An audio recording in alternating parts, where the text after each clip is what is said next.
Olá! Direto de Brasília, capital do Brasil, iniciando mais um Ponto Certo. Hoje nós vamos falar da promoção da igualdade racial.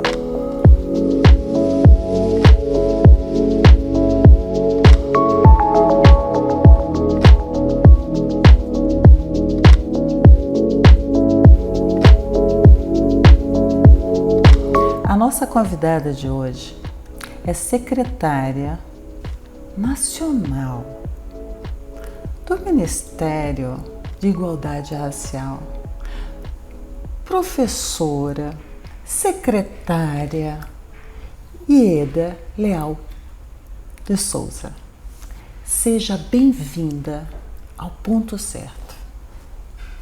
Obrigada pelo convite e com certeza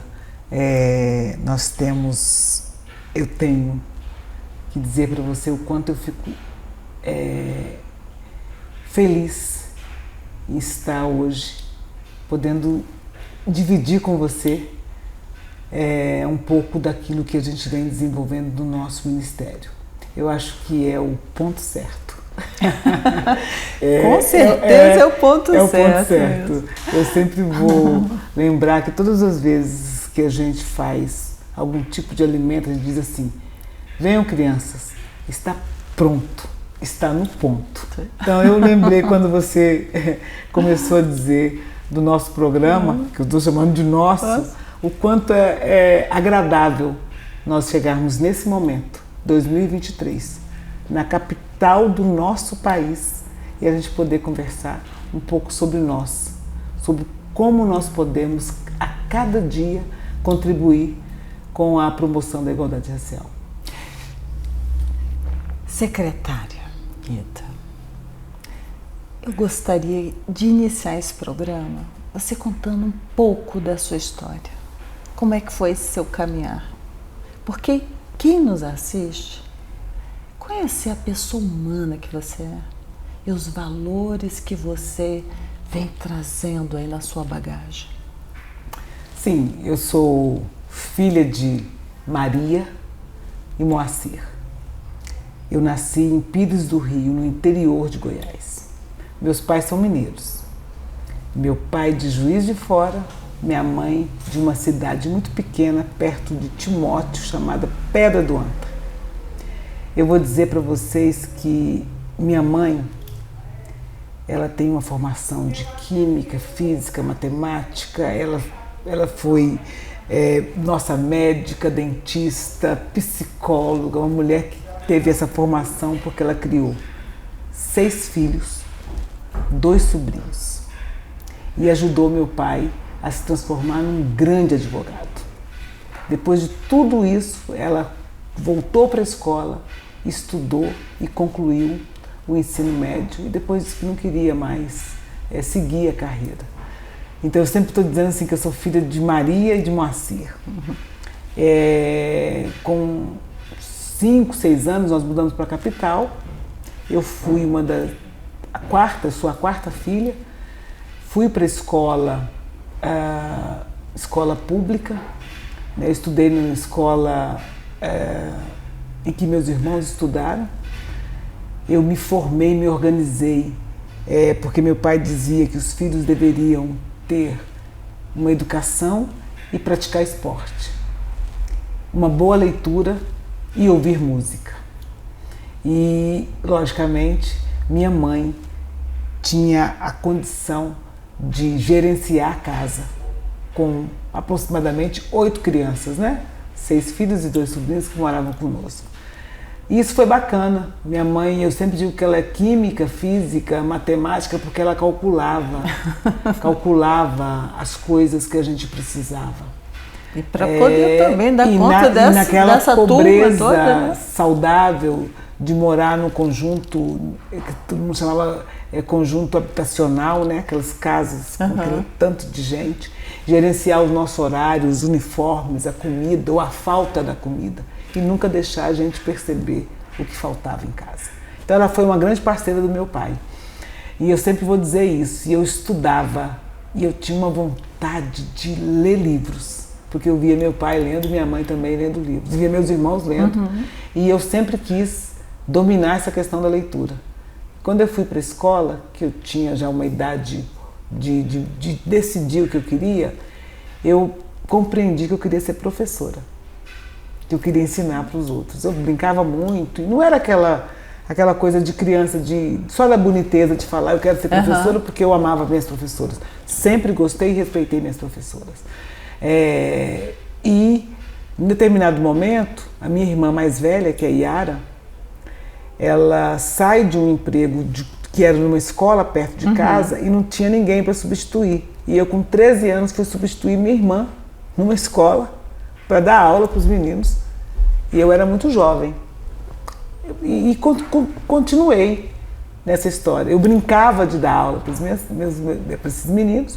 A minha irmã me ensinava a ter uma caligrafia melhor, para eu poder ser uma professora melhor, porque tem que ter uma caligrafia. E eu peguei uma sala que tinha meninos que precisavam ser alfabetizados. Eu dei conta de alfabetizar. No outro ano, a diretora perguntou: você quer continuar? Eu falei: quero, mas eu não tenho idade ainda suficiente para... Ela falou: não, aqui a gente vai dando um jeito. E eu, 13, 14, 15, nunca mais eu saí de sala de aula. Eu estudava pela manhã e dava aula para os meninos que moravam na minha rua ou que moravam próximo de mim. Mas eu me tornei a professora, mesmo sem todas as condições objetivas de ser uma professora. Resolvi fazer depois, no meu ensino médio, não fazer magistério, fui fazer contabilidade, mas eu me dedicava ao estudo e seguia um pouco a minha irmã, que foi professora durante um tempo.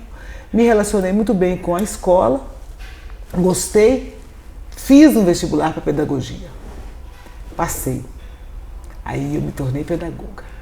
Mas nisso, toda a minha trajetória, sempre me comportando próximo do esporte. Eu fui jogadora de handebol, meu irmão foi jogador de basquete, a minha irmã de vôlei, atletismo. A gente sempre teve em casa muito esse contato com o esporte. Meu pai gostava muito de futebol e de outras questões também. Um dia ele chegou em casa com a bola de vôlei e a gente jogou vôlei com meu pai. Então a gente jogava vôlei com aquele homem que durante muito tempo estudou, né? Depois que ele já tinha os filhos, ele voltou para a universidade, passou no vestibular, se tornou um operador do direito, né, como meu irmão e minha irmã, e foi professor da universidade também. Então a gente tem uma história de resistência e luta, e nessa mistura toda a gente resistiu a todas as outras situações que eram muito contra uma família negra, num bairro pobre, que a gente teve muita dificuldade, mas a gente se alimentava dos sonhos e das possibilidades que minha mãe construía em casa e que meu pai também pôde nos dar. Quando ele se organiza, né, ele passa a ser funcionário público, e dentro do funcionalismo público ele cresce como advogado, ele passa a ser, dentro daquele órgão, procurador, e isso ele deu condições para a gente seguir. Então eu sou um pouco disso, sou filho de duas pessoas que lutaram o tempo todo para nos ajudar a conquistar o mundo. Eu sempre dizia isso, eu falava: eu acho que eu vou conquistar o mundo. E aí eu conquistava o mundo achando que, quando eu fui para a seleção de handebol, eu conquistei o mundo. Quando eu passei, quando eu saí da escola, da 4ª série, no mesmo quarteirão, eu estudei em 3 escolas: Castelo Branco, Duca Vigiano e Olavo Bilac. Eram as escolas estaduais numa mesma rua, onde a gente ia mudando de escola e a gente ia subindo de degraus. Né? Se você estava na escola aqui, você estava no ensino fundamental, aqui você já estava no ensino regular médio, aqui você já ia para o 2º grau. Então você tinha... Então a gente seguia essa sequência. Então eu achava isso muito grandioso. E participar da vida da escola. Nós éramos do Grêmio. Eu lembro que eu tentei mudar o nome do Grêmio, que era o Grêmio da escola, que chamava Princesa Isabel. Eu achava que a Princesa Isabel não tinha esse merecimento todo para ter o nome de Grêmio. Eu queria sempre mudar para Zumbi dos Palmares. Essa eu acho que foi a minha grande luta no ensino fundamental. E cresci. Vestibular, leituras, contato com as pessoas. Me organizei, me filiando depois, já na universidade, em um partido político. gostava de fazer as campanhas dentro da universidade, DCE, centro acadêmico, participação na organização das alunas e dos alunos da pedagogia, nos encontros da UNE, depois nos encontros do movimento negro. Cresci. Cresceu a Ieda Leal Braga. Agora nós vamos falar da secretária.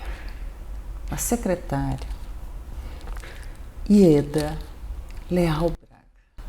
Aquela que tem poder na caneta, aquela que está à frente de enquadrar, de promover, de acompanhar políticas públicas de igualdade racial. Vamos falar principalmente dessa estrada aí. Eu acho que a melhor forma de iniciar essa conversa talvez seja a gente falar da questão de ter uma relação de poder ou uma realização realmente efetiva dentro desse contexto nacional. Porque, como mulheres, a gente sabe que essa escalada não é fácil, né? E hoje você tem essa missão pela frente. Vamos falar um pouco sobre isso? Vamos. A gente desenha toda essa minha possibilidade dessa vida, né? Uhum. E eu me encontro hoje num lugar onde eu posso contribuir mais para o país. Onde eu tenho uma parceria com uma ministra que tem uma história de vida fantástica, que tem uma mãe, que tem um pai, que teve uma irmã, que nos ensinou que o serviço público e a vida pública, para quem vai apostar em um cargo de vereança ou um cargo de deputado, seja o que for, precisa ser para servir a população. E hoje eu estou já fala, né? Servidor público. Servir ao público. Eu me tornei uma servidora pública municipal na cidade onde eu cresci. Uhum. E depois convidada para estar neste Ministério da Igualdade Racial por Aniele Franco. E isso me deu a possibilidade de devolver para o Brasil o que o Brasil apostou em mim. Porque eu me formei na escola pública. Eu tive condições de participar de vários encontros, de frequentar cursos, de conhecer pessoas que diziam para mim: a igualdade racial nesse país, ela precisa ser realidade. E para ser realidade precisa ter um projeto generoso do Estado brasileiro que, para além de compreender os 400 anos de luta, né, contra a escravidão e de escravidão do país, o povo negro precisa de uma resposta. Quando o presidente Lula ganha e ele diz no primeiro discurso que a perversidade do racismo, que o racismo tira toda a possibilidade de luta pela igualdade, que era necessário ter no nosso país esse compromisso com a igualdade racial, contra o racismo. Aí eu, assistindo aquilo, passou para minha cabeça: é isso. A gente trabalhou para a gente ter alguém que sente numa cadeira a mais importante do nosso país e que convoque todas as pessoas que possam ajudar para construir a igualdade racial no país. E isso me tocou. Eu, logicamente, acho que eu raramente contei em casa, o telefone toca, eu atendo e é o convite da ministra dizendo se eu gostaria de assumir a Secretaria de Gestão da Promoção da Igualdade Racial no ministério em que ela estava convidada para ser a ministra. E ela disse: você não tem muito tempo para pensar, não, me fala agora. Eu falei: eu preciso respirar. O convite me encheu de muita coragem. Eu achei que... Conversei com algumas pessoas, conversei com a minha família, porque a gente tem uma família grandiosa e muito bacana. Conversei com alguns amigos e depois eu devolvi o telefonema dizendo: eu aceito. se é para lutar, se é para dizer para todo o povo brasileiro que a gente tem uma proposta de igualdade racial, depois de tanto tempo que nós temos de história de uma secretaria que tinha status de ministério, mas que agora seria ministério. Eu falei para ela, estamos juntas, eu quero. E isso se desdobrou no que nós estamos vendo agora, né? O crescimento de pessoas que têm a disposição em estar conosco dentro das suas cidades, porque a gente precisa fazer com que as cidades elas se transformem em cidades antirracistas. Porque essa sua secretaria ela é de âmbito nacional. Então nós temos aí a adesão de cada município brasileiro, né? Pode ser também as comunidades quilombolas. Eu vi que vocês têm uma atuação ali muito forte perante essas comunidades. E também, né, secretária, você tem uma estrada, um caminho de anos e anos, não só pelo fato de ser pedagoga, de ser uma educadora, mas de vir caminhando há anos e anos, realmente não só numa resistência, mas no enfrentamento, buscando essa igualdade. E agora tem aí como o poder está fazendo isso pelo nosso Brasil inteiro. Eu achei muito interessante entrar no Ministério e ver que dos cargos de chefia do Ministério da Igualdade Racial, 33 são ocupados por mulheres. Não desmerecendo os homens, Sim. Mas isso nos enche de orgulho, de ver que as mulheres estão começando a ter uma posição de poder. Isso é buscar a igualdade.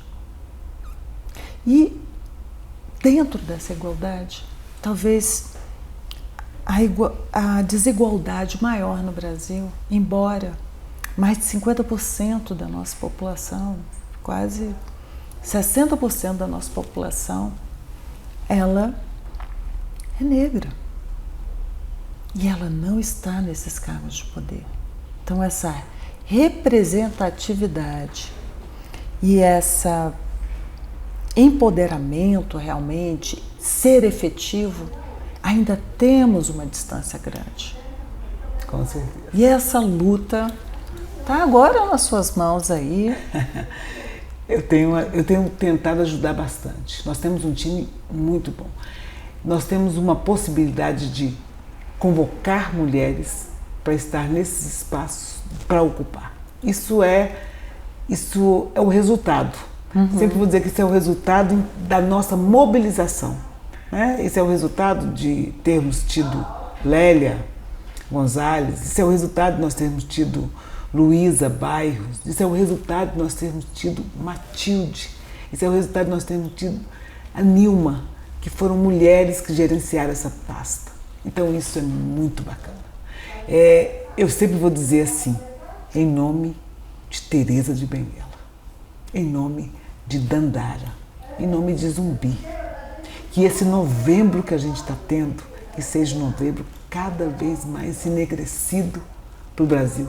Como você disse, nós somos mais de 50% de mulheres. Nós somos aproximadamente 56%, esperando agora os números do IBGE, que vai aumentar pelo pertencimento racial que as pessoas têm.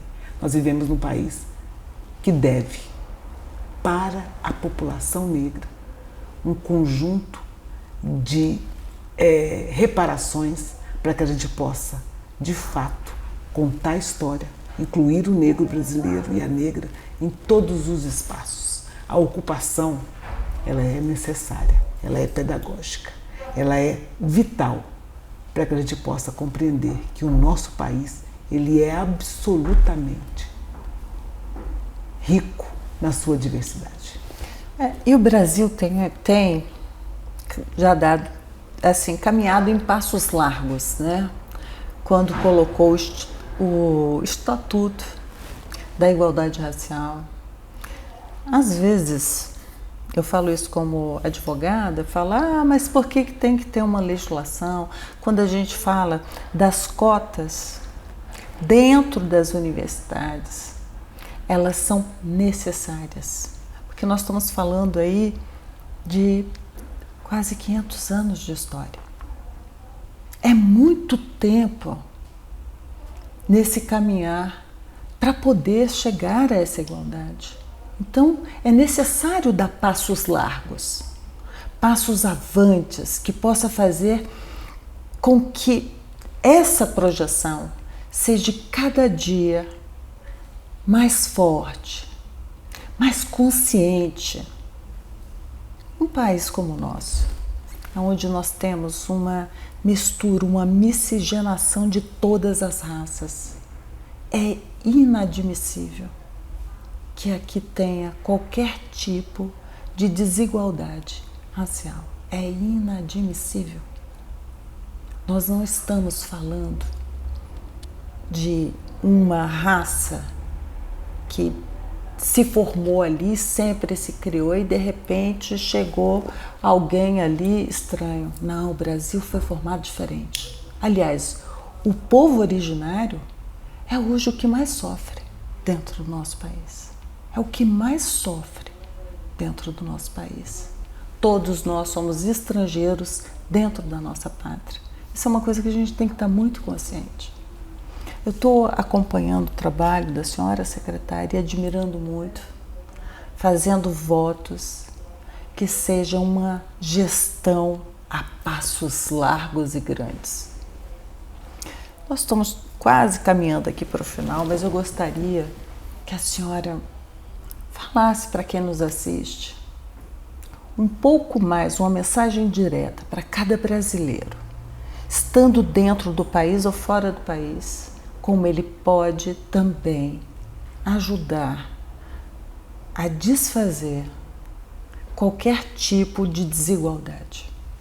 Eu quero chamar todo mundo para construir essa grande rede da promoção da igualdade racial. O nosso presidente disse, precisa ter a ODS 18 da igualdade racial. Então é convocar todo mundo para que a gente possa vencer essa crueldade do racismo que opera, que na crueldade retira os nossos direitos. Nós estamos aqui para fazer a diferença. Construir da agora para frente, continuar construindo a história do negro, da negra, dos negros no nosso país e chamar o universo para conspirar a nosso favor. Igualdade racial tem que ser uma realidade. Eu acho que o universo ele já conspirou, hein? Ele já conspirou, ele está trazendo mudanças. Eu quero agradecer imensamente, secretária, por ter aceito o convite. Quero lhe desejar uma boa gestão e que você possa estar à frente dessa pasta e fazer a diferença para cada mulher, cada homem que neste momento esteja sofrendo desigualdade racial. Muito obrigada, viu? Eu que agradeço. E você que nos assiste, faça também a sua parte. Vamos exterminar esse malefício que ainda resiste dentro do nosso país. Até a próxima semana.